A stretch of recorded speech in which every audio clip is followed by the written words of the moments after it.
দ্বিতীয় বিশ্বযুদ্ধের পর 1941 সাল থেকে 1948 সাল পর্যন্ত এই 8 বছরের মধ্যে 259টি সন্ত্রাসী আক্রমণ চালিয়েছে শুধুমাত্র ইহুদি সন্ত্রাসীরা।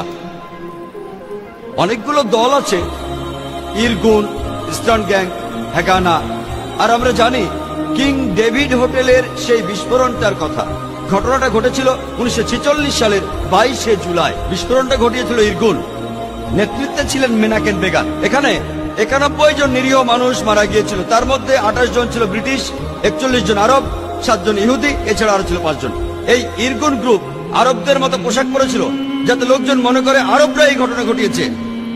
এটার জন্য দায়ী ছিলেন মেনাকেন বেগান। আর এটা ছিল ব্রিটিশ ম্যান্ডেটের বিরুদ্ধে ইতিহাসের সবচেয়ে বড় আক্রমণ। এখানে 91 জন মারা যায়। আর সেই সময়টাতে মেনাকেন বেগান তাকে 1 নম্বর সন্ত্রাসী বলে অভিহিত করেছে খোদ ব্রিটিশ সরকার। পরবর্তীতে কয়েক বছর পরে তিনি হলেন ইসরায়েলের প্রধানমন্ত্রী। আর তার আরো কিছুদিন পরে তিনি শান্তিতে নোবেল প্রাইজ পেলেন। চিন্তা করেন, যে মানুষটা খুন করেছে হাজার হাজার নিরীহ মানুষকে, সে প্রধানমন্ত্রী হয় ইসরায়েলের, আর কয়েকদিন পরে নোবেল প্রাইজ পায় শান্তিতে।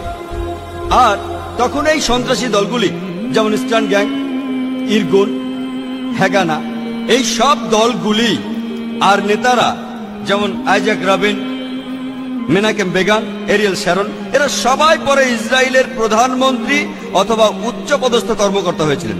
আর এরা সবাই যুদ্ধ করেছিল একটা ইহুদি রাষ্ট্রের জন্য। যদি পৃথিবীর ম্যাপটা দেখেন, 1945 সালের আগে ইসরায়েল নামে কোনো দেশ ছিল না। ইসরায়েল দেশটাই ছিল না। এই ইহুদি দলগুলি, এই দলগুলিকে সন্ত্রাসী বলে ডাকতো ব্রিটিশরা। তারা একটা ইহুদি রাষ্ট্রের জন্য লড়ছিল।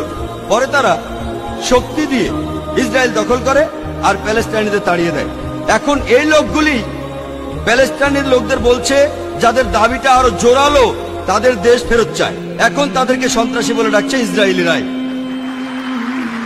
চিন্তা করেন, হিটলার 60 লক্ষ ইহুদি মেরেছিলেন।